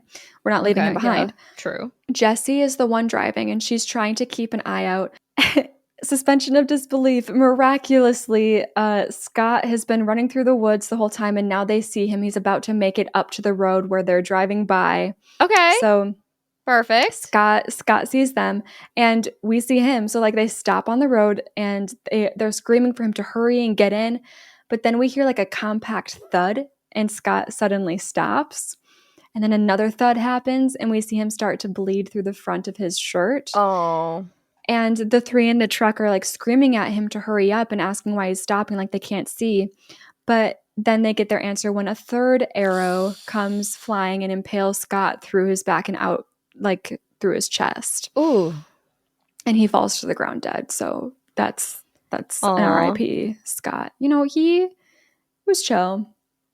You know, he was fine. Chill. I am a little sad. You know how movies like this, sometimes deaths happen and you just have zero attachment to the character and you're just like, bye. This one, I'm like, yeah, it's sad because like he's Carly's fiance and he was like, did his like little hero act at the end. Right. They were able to get to the truck. So it's like, oh man. Yeah, he did like put himself out there to help other people. So yeah. It does feel a little sad. That is when we see one of the mountain men in the distance aim an arrow at the truck, and Chris screams for them to just start driving again while he holds Carly, who's like sobbing and might have jumped out after Scott if Chris wasn't keeping her in place. And an arrow comes crashing through the glass of the passenger window, but it doesn't look like anyone is hurt. They successfully drive away. Back to Scott's dead, arrow-impaled body, all three of the mountain men walk up to it excited about their latest catch, and they drag his body away. Ugh. Back in the truck, we're just driving, and Jessie asks Chris, are you sure this is the road from that map? The one that he saw at the gas station, and the road that apparently doesn't show up on her little pocket maps that she brought. So he says, yes, this is the road, and that if they just keep heading this way, that it should lead them to the main highway again in like 15-ish miles. Mm-hmm. So fingers crossed, I guess. But yeah, I feel like if you look at a map and you don't know what road you're on, like how would you even know? Like she's like, it's not on my map. Like how would you even know it's not on your map if you don't know where you are? Yeah. Unless I'm like just completely misreading it. They can see the main road that they were on the map. So based on like direction, that's true. It's like we should be somewhere around here. And he saw this dirt track on the map at the gas station, like the red dotted line. And he's like, yeah, this should be it. But it's still a lot of guesswork. Yeah. But as they're driving, they come across a bit of an obstacle. There's a tree that's completely fallen on its side, obstructing the road. And for some reason, like Jessie doesn't stop driving. The tree is atop like a bit of a hill as well. And as she goes up this slight incline, the tires get stuck in the mud. So like she can't go forward. My God. And now she can't reverse, and they're just stuck. No. Like I don't know why she kept driving. It's a big enough tree though where it's like I don't think they could have successfully like moved it and continued driving. Right. Yeah. Yeah, no, that's fair. They all get out, and Chris establishes that they just need to figure out where they are. Thanks like for that, Chris. Like that would be great. That would be like really nice. Thanks, bud. I'm less concerned about knowing where I am though, and more concerned about just putting as much distance like as possible between us and those guys. So Jessie sees a hill up ahead and says that they should go over and try to get a vantage point. Carly, though, she's a mess. She's crying. She just leans against the car and is like, they're going to find us anyway. What's the point in trying? And Scott is dead. I don't want to do this. Jessie gives her a pep talk, you know, like we can't let Scott die in vain. Like we need to save ourselves. Right. We're going to get out of these woods and find the police, and these guys are going to pay for what they've done to so many people. Chris limps over to her and holds out his hand and is like, we can do it. We gotta go. It's going to be dark soon. Come on. So she takes his hand and is going to give it a go. So they all leave, and I'm pretty sure they just leave the truck there running, like with the keys in the ignition and everything, which like I'm pretty sure the mountain men have the tools to dig it out of the dirt and start using that. So I was annoyed at that, but whatever. So we cut to them just stumbling through the woods. Chris is using a big stick as a cane to help him walk because of that shot in his calf. And as he's walking, his stick triggers a bear trap to snap and like fly up into the air. And they jump back and are just like, yeah, that's great. Like we need to literally watch every step we take through this whole forest, because this obviously isn't the only trap that the mountain men have set up. Yeah. We cut to one of the mountain men in the forest somewhere, just like walking around with an axe. I have no idea if we're supposed to assume that he heard the bear trap go off or not. There's just not a lot of emoting going on there. So, like, who knows? Yeah. Back to our group, Chris lies down in a heap on the forest floor, breathing hard. Jesse's asking him what's up, and he just says he needs a break. Walking with a bullet wound is like taking it out of him, which, like, fair. Yeah. So they all sit down for a moment, but then Carly notices something and is like, hey guys, look. And up ahead is a watchtower, and it looks straight out of Fears to Fathom, Ironbark Lookout. Yes, that's literally what I pictured immediately. Yes, if you know, you know. Like, but anyways, Carly's an idiot, and she starts screaming, hello, is anyone up there? And Jesse immediately shushes her, and they like quietly make their way closer. Yeah. And we're hopeful because up inside this watchtower, it's very likely to have a phone or a radio or something. For sure. Yes. So the three of them start climbing this rickety-ass wooden ladder that is literally made of logs. Higher, like no stairs whatsoever. It takes them all the way up to like the trap door in the floor of this watchtower. And miraculously, they make it up to the top without anyone falling or like anything breaking. And the view out the window at the top isn't the most promising. Like it looks like we're just smack dab in the middle of the forest, no roads or towns to be seen. Yikes. So yeah. They all start looking around for anything useful up here, and Jessie finds a stocked first aid kit. So, of course, she shows Chris, and they are able to properly disinfect and dress his wound. Okay. And Carly finds these big yellow glow sticks, the kind that you smack, and then they light up for whatever extended period of time. Okay. So that's nice because the sun is going down, and it's pretty much dark at this point. And then even better, Carly finds a radio. So perfect. Yes. I'm sure it works. Okay. So they turn it on. None of them really know how to use it properly, but Chris just tells them to keep it on the frequency that they already had it on. Yes. Which, like, you think that's smart? Keeping it on the same frequency? I mean, at least to start. Like, I would start with that frequency. Yeah. Yeah. At the very least. That makes me nervous because I'd be like, is this watchtower just like, has it been taken over by these mountain men? And am I about to tap into their frequency that they have and they know exactly where I am now? Like, that's what I would be nervous about. Also, I don't know how to find right frequencies. So exactly. I think if you're going to use the radio, like that's a risk you have to be willing to take, that like they're going to be on there. Yeah, because I'll be honest, I don't know how to work a radio like that either. So I'd probably just start trying to talk if I even use it at all, which I probably would. Yeah, I think you're right. And okay, because Jessie starts speaking into the walkie-talkie, asking if anyone can hear her, that it's an emergency. Chris looks outside, just keeping lookout, and we get a shot from outside from below that shows the yellow glowing out of the windows from the top of the watchtower, thanks to their glow sticks. And that stresses me out because like it's just a beacon of like, hey, mountain men, we're here. But it looks really cool and cozy. So anyways. And then Chris spots them. The guys are walking through a forest path with fire torches, and he quickly tells the girls to get down and cover the light. So they throw like nearby blankets on top of their glow sticks and stay down, and they get really quiet. And down below, it seems like the three mountain men are going to pass by the watchtower and keep scouring the forest when suddenly the radio that we left on makes a super loud beeping noise, and then a voice comes through saying, "This is Ranger Base emergency. Do you copy? What is your position? Over." Oh my God. And the mountain men hear that and start walking closer, and Carly grabs the radio and responds very loudly, "I don't know our position, just help us." And so we get a response to that from them just saying, "I repeat, what is your position?" It's like, oh my God. And now the mountain men are climbing the ladder of the watchtower. Shit. Yeah. Chris starts like to try to find something to put over the trap door so that the men can't get in. Yeah. And Jessie takes over the walkie-talkie and she goes, "We don't know our position. We're in a watchtower. We must be somewhere north of Bear Mountain Road. Someone is trying to kill us. They've murdered our friends and they're after us right now."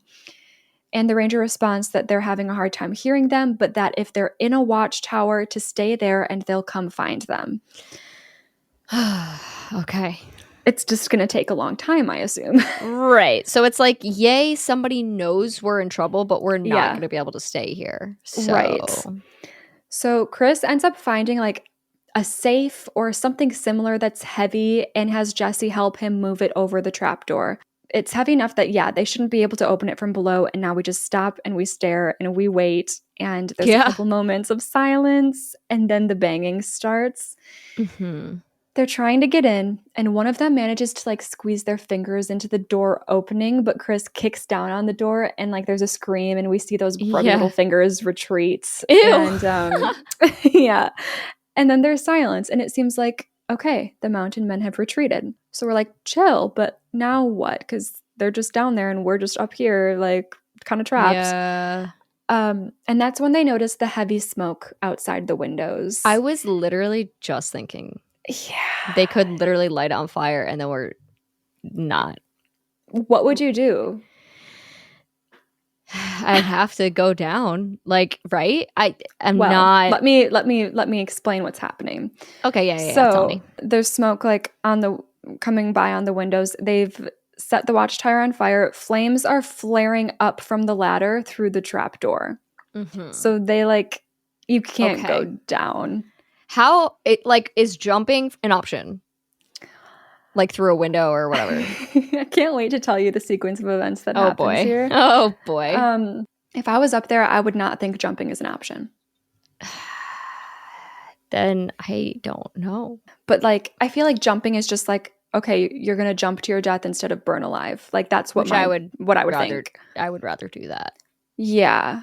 And hope that you die, because then it's like, okay, what if my whole body breaks, but I don't die, and then I just am getting tortured by these men. But also burning alive doesn't sound too fun. Not it. Okay, this is what happens. So Carly literally grabs a suitcase and throws it through the window, breaking the glass, and is about to just jump out the window. She does not hesitate. But Chris stops her, but she fights against him and is like, "No, I'd rather jump than burn to death. Let me jump." Yep. And Jessie starts comforting Carly too, but Chris takes a look down out the window and is like, "She's right. We have to jump. Those branches are only a few feet down."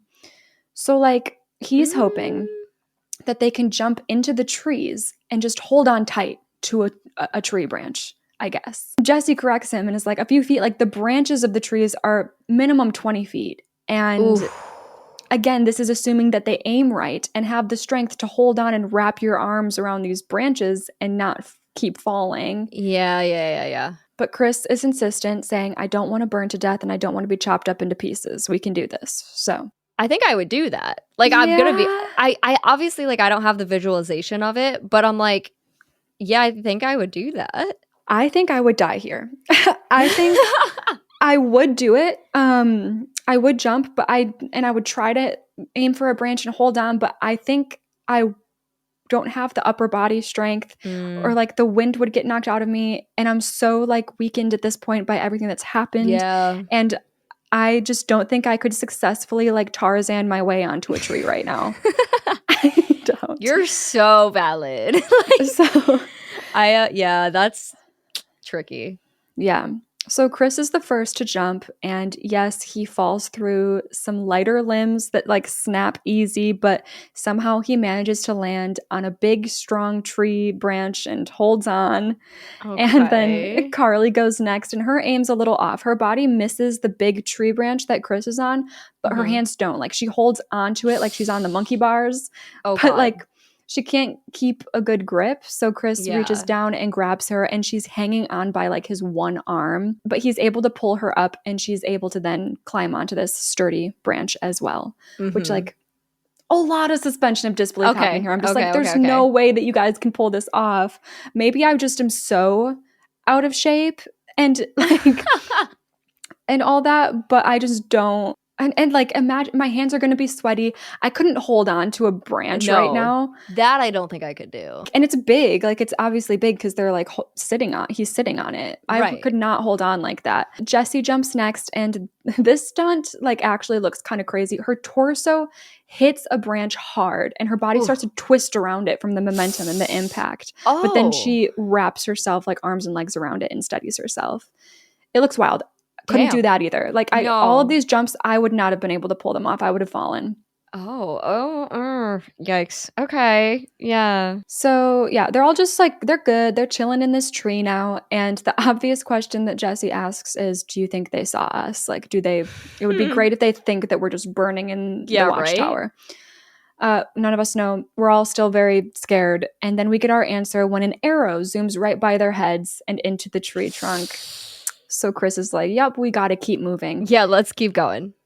The mountain men are down below looking up at this tree. They can't see them. They're also doing some guesswork. Like they think I don't know, it's weird. Like the arrows keep flying by us, but then when we get POV shots of them looking up, they can't see anything. So I'm just like, what's happening? I don't know. I guess they're just getting lucky and guessing well. I don't know. And one of the mountain men start to climb the tree, which is like, at this point, like, are you not tired? Like, if I were them, I just want to go to bed. Like, it's too much work at this point. Just let us go. Yeah. Like, I'm over it. Yeah. So anyways, the girls are following Chris's lead and literally start balance beaming across tree branches. The idea being to hop from tree to tree. We are squirrels. Yes, it's crazy. Like, again, I'm like, ain't no way. The balance beam thing is an absolute no way for me. Yeah. And then, the arrows keep flying and they almost keep losing their balance, and it's messy. At one point, Chris and Jessie make it from one tree to the next and turn back to wait for Carly, who's nervous and like pep talking to herself that she can balance across this branch. But that's when the tree climbing mountain man shows up with an axe and takes a swing, and it goes straight through her face until you can hear the thud of the axe make contact with the tree trunk that she was up against. And we see her dead body just completely detach and fall down to the forest floor. Oh, man. So don't give yourself pep talks. That's the lesson here. Yeah. No, you just have to be blindly trust yourself in this situation, which I wouldn't have to, because I'd be dead on the forest floor too, just from missing. Yeah, I think if I had magical balancing powers, I don't think I would have stopped and given a pep talk. Like, I do think I would have kept moving, but I don't think I made it that far. Yeah, it's a lot. It's a lot. It's a lot. Chris has a hand over Jessie's mouth to keep her from screaming. This mountain man doesn't see them yet, although he knows like he's going to see them soon, but he doesn't see him yet. Chris is just like, come on, like, and mouths to her, come on, and to keep following him. And they're just going to keep, I guess, hopping around on these trees. Yeah. So sure. This is our second survivability score check-in. I was doing like pretty well in my head until that happened. Because I feel like Scott, right? That was his name, the early guy. Yeah. I feel like that one I would have been better because I'm not going to run off and be a second distraction. I'm not brave enough to do that. Right. I would have been like, no, I'm going to the car. I agree. I'd be in the car group for sure. Yeah. So, like, that one I feel pretty good about. Not 100, but pretty good. Mm-hmm. The whole tree situation. Mm-hmm.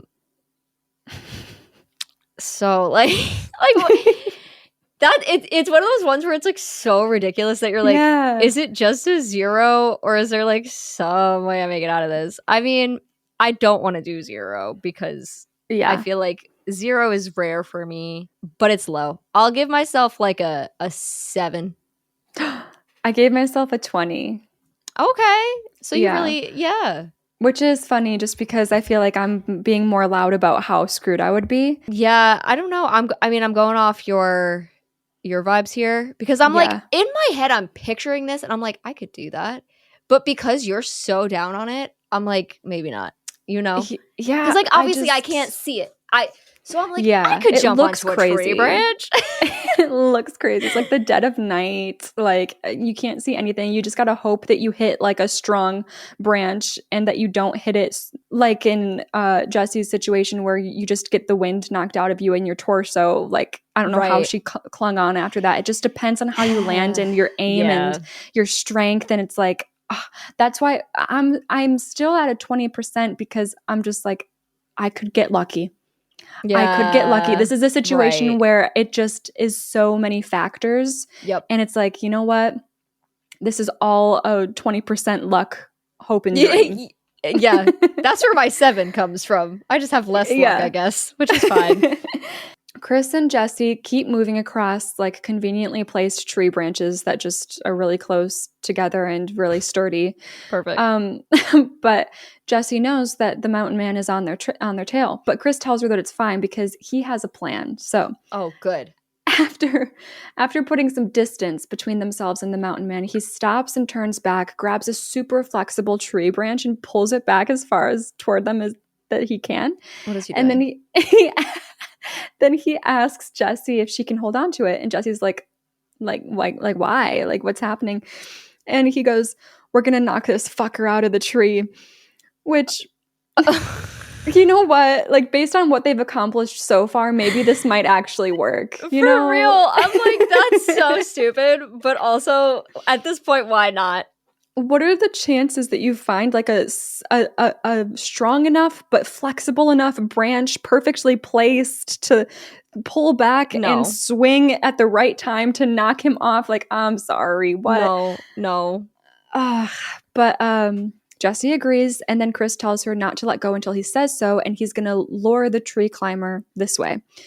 But Jessie hasn't taken the branch from him yet, and she's realizing like what he's going to do. So she's like, no, you can't move as quick as I can.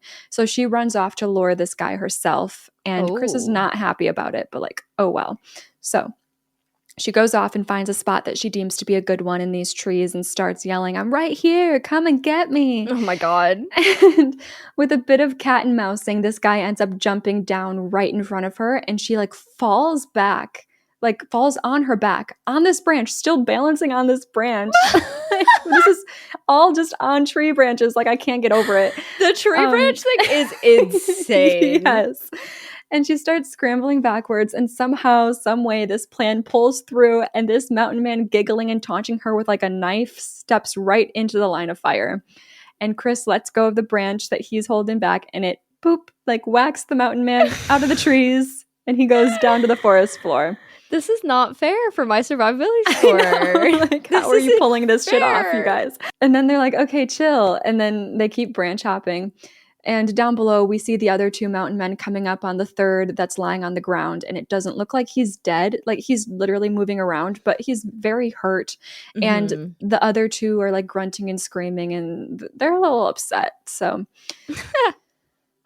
Meanwhile, Chris and Jessie take refuge in a cave behind a waterfall, and while they're sitting together, finally having gotten away for the moment, Chris is like, yo, sorry all your friends are dead.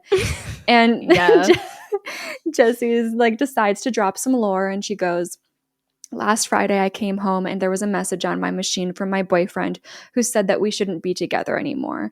And within 20 minutes of me telling Carly, she had Scott and Evan and Francine all blowing off work this week to take me out here. That's just the kind of friends they were. Cute. Which honestly, like, yeah, it is a cute moment. It's like a super real, vulnerable, cutesy moment. And with them, like, going for it with this specific scene. I do wish they established more bestie bonding moments between the group like throughout the movie to make this hit harder. Right. We just are all split up, and even when Jesse was with Scott and Carly, it was mostly just Scott and Carly like flirting with each other and being fiancés and stuff. Right. Yeah, you didn't get the chemistry that like was clearly there. Right. But like, you know, whatever. That's not what I need from this kind of movie anyways. Exactly. So it's fine. Exactly.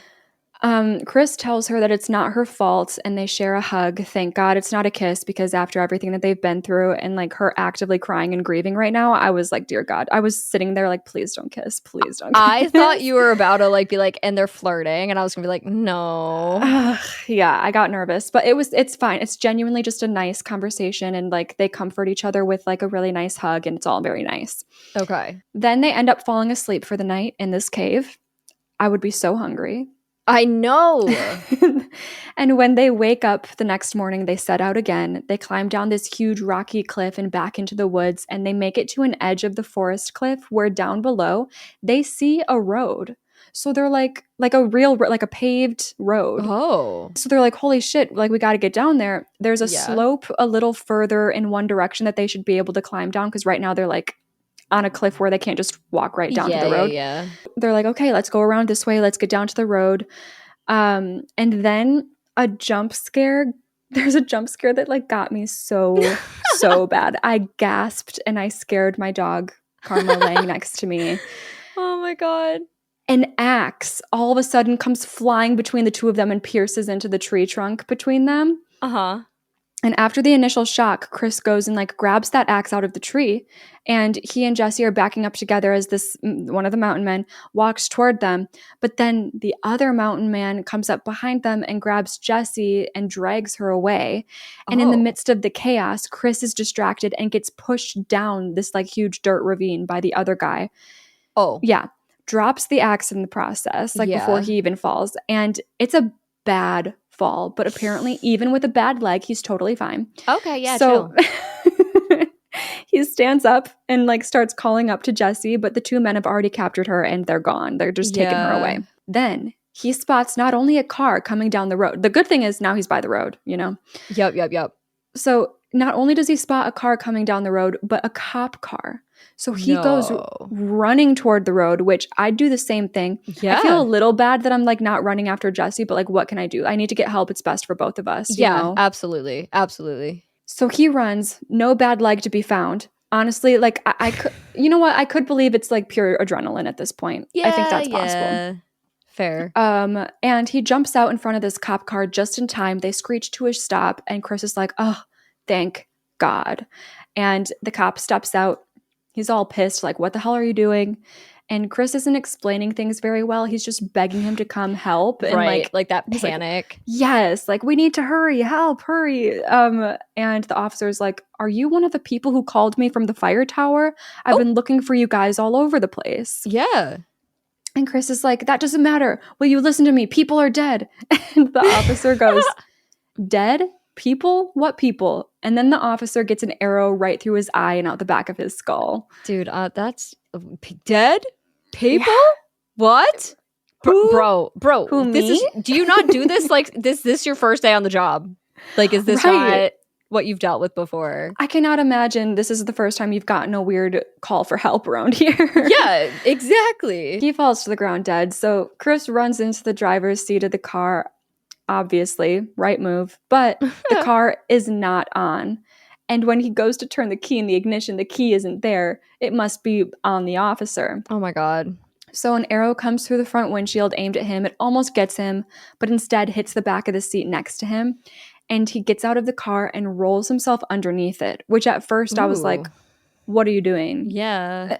But the officer's dead body is on the ground right at the edge of the car on the passenger side. Oh, okay. And the car keys are on the ground next to him. We can see him. Okay, perfect. But then, of course, we see legs come walking out onto the road, and the mountain man who's been shooting those arrows, he walks right over to the car keys and he picks them up. Oh my God.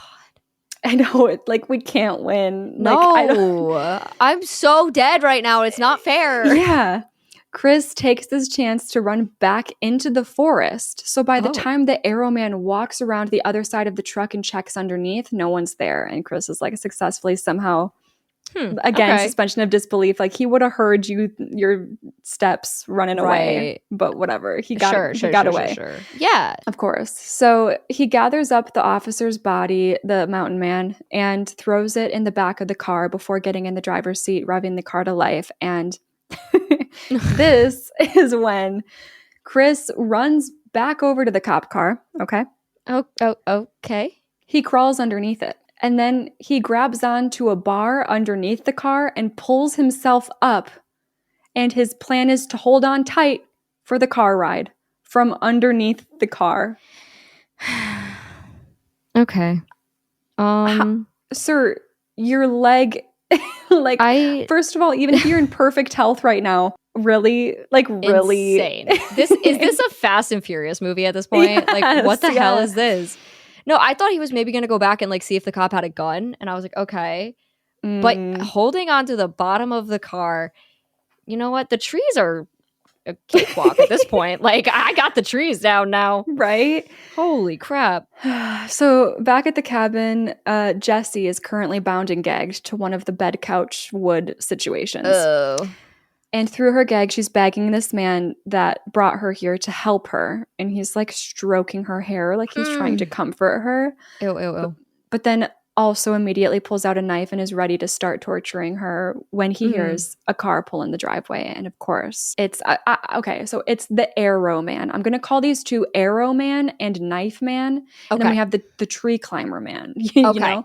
Yes. Just to make it a little easier. An Arrow Man takes the officer out of the car and drops him down in a heap on the front porch. Knife Man meets him at the door and helps him carry the officer inside. They lay him out on a table. Meanwhile, outside, Chris is getting out from underneath that car. And inside, Jessie is screaming for help, just watching Knife Man hack away at the officer's head, like decapitating him. And then he comes over to Jessie and presses the knife against her throat. But then their front door suddenly goes up in flames. And Arrow Man walks closer for inspection when the cop car suddenly comes crashing through the side of the house, running him over. Hell yeah. And Chris hops out, throws he's got a Molotov or something. I don't know how. Oh. He like throws that at the Knife Man, who catches fire and is like crying out in pain. And then Chris grabs some spear and starts stabbing Knife Man over and over until he falls dead to the ground. And then he runs over to Jessie and gets to work on setting her free. But of course, like, it can't be that easy because Arrow Man comes up behind him with an axe. Like, he can't be taken down by a car. No way. But Jessie warns him in time, and he dodges the swing. And while Arrow Man and Chris are kind of duking it out, Jessie sees a bow and arrow nearby, and she has one hand free now. So she starts working on the other hand. And Chris was able to grab a shotgun, but it gets knocked out of his grip immediately with an axe, and the shot that goes off like just fires up through the roof. And then now Knife Man's pissed, so he grabs Chris by his throat and pushes him up against the wall. But then the whole sequence is like, and then. But then an arrow flies through the back of his skull, and we look back to see Jessie pointing the bow at him before he falls dead to the ground. Knife Man.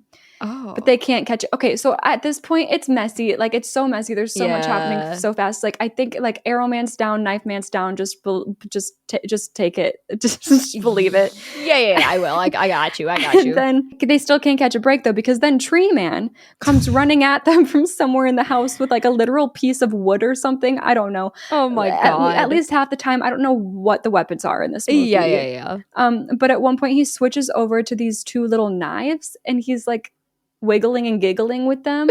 So he's help.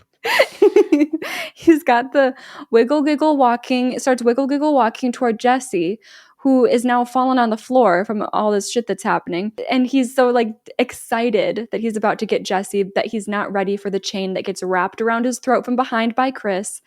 And Jessie grabs an axe and plunges it right into the guy's chest, like into the heart. And another one bites the dust. Yeah. And then don't ask me how, but then all of the men suddenly start stirring awake. Oh. Like, they're not dead. No, okay, for sure. And it's at this point where I'm like, oh, wait. Do they walk and talk like zombies for a reason? Like, this is the point where I'm like, I don't think these men are human. I wouldn't call them, I don't think they're zombies, but they are not human. Like, they should be dead. And now they're looking at them like, what the fuck? Like, they're, and like the one guy, he's just pulling the axe out of his chest and like standing up. Like, hello?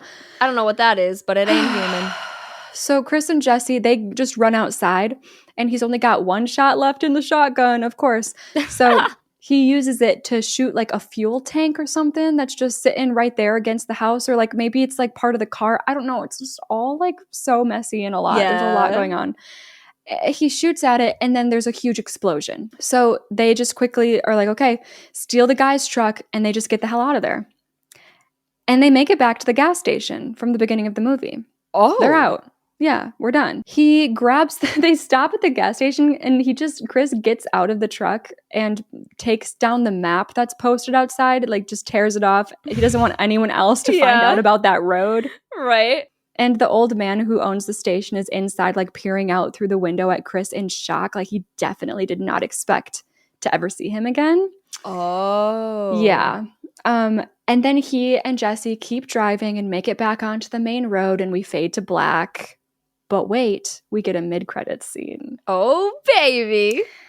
That night, a police officer pulls up to the cabin that we've left in flames, and he takes his little flashlight and starts looking through the wreckage. And then we see Tree Man come walking up behind the officer with an axe, let out a scream, and he slashes down on the officer. And that is the end of the movie. I love that. Like, that didn't sound necessary. No, like that was not necessary at all. We figured they were still alive. We saw him take the axe out, and like, because I feel like it was supposed to be like, look, they are still alive. They survived the explosion, and it's like, yeah. We figured they took the axe out of their chest. Yeah, I think they were able to get out of the explosion. Yeah. Oh my god. And so that movie is whack. Like, what the hell was that? I feel like crazy. I've only seen this one. I don't think I've seen any of the other in the franchise. It's interesting to me that there are like 3 prequels and 2 sequels, I think. I kind of do want to watch them because I feel like there's probably a lot of lore about who these people are and what exactly they like. The only thing we got was like inbred psychosis. Oh, that's right. Yeah. So I forgot about that. That's like the only little thing where I'm like, okay, is it just like a bunch of inbred people that kind of it's giving me Barbarian, like what she becomes. Yeah. You're right. In Barbarian because of that whole situation. Is it? I think maybe that's what it is, but I'm curious about the other movies in the franchise. Right. Yeah, no, that I can understand, like, without watching it, like, why, like, yeah, it sounds insane and ridiculous, but it definitely gives the vibes of a movie that would end up with a cult following just because it is so bizarre. Like, people love that tree jumping scene. Like, I cannot wait to watch that scene. No, yeah, the whole, like, watchtower and tree section was probably the most fun to me. Like, it's just so fun. I enjoyed this movie a lot. No, I will put this on my list, and then I'll be able to scratch it off my poster too, which is always fun. In terms of surviving, like, so yeah, I can sit here and be like, I wouldn't have grabbed onto the bottom of a cop car, like, blah blah blah blah. Right. Whatever. I'm not surviving this. Like, I'm just not. I don't want to do 0 because this is one of those ones where it's like, is there a slight chance? Sure. But you know what that chance is? 4. It's a freaking 4. Because even if I make it to that cabin thing at the end, everything that happens in there sounds so insane. Like, these sound like big men. And what am I going to do? Like, little slap? What am I going to do? Yeah, I gave myself a final 12%. Okay. Valid. And again, it's just off of like, well, if I can pull this off, if I can pull that off, I have a slight chance every time. Like, there's never a moment where I'm like, well, there's no way. There's always like a little leeway. Right. Maybe I can do this, maybe I can do that, but it's not likely. So yeah, I'm going 12%, but No, that's fair. I feel like we made the same jumps in every act. You just started higher than I did, I feel like. Yeah. And then we just kind of, we both made those same jumps because it's like, this one, it's obviously it's also majorly a part of like these characters are surviving situations they should not be surviving, and they're doing the most obscene things to like survive. So I use the weighted average system for this one, which you can use whatever the heck system you guys want when you come up with your scores. So like my overall final is 7, which really isn't much better than 4, but at least I get 3% back there. Yeah.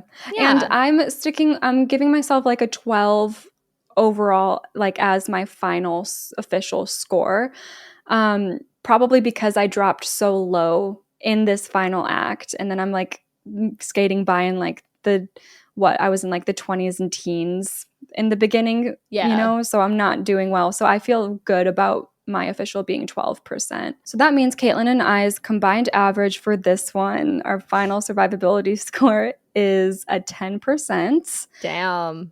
I feel, it feels right. It does feel right. It almost feels like it should be lower. I know. It's so frustrating with a movie like this to have such a low score when like it's such ridiculous circumstances. Exactly. It's because like, you're being put in situations that do not make sense. Yeah. So it's like, I'm not going to survive that because nobody would, but somehow these people did, and that's kind of where we're at. Right. So since we have those 2 survivors, it's like, okay, maybe we could get lucky too, but I don't know.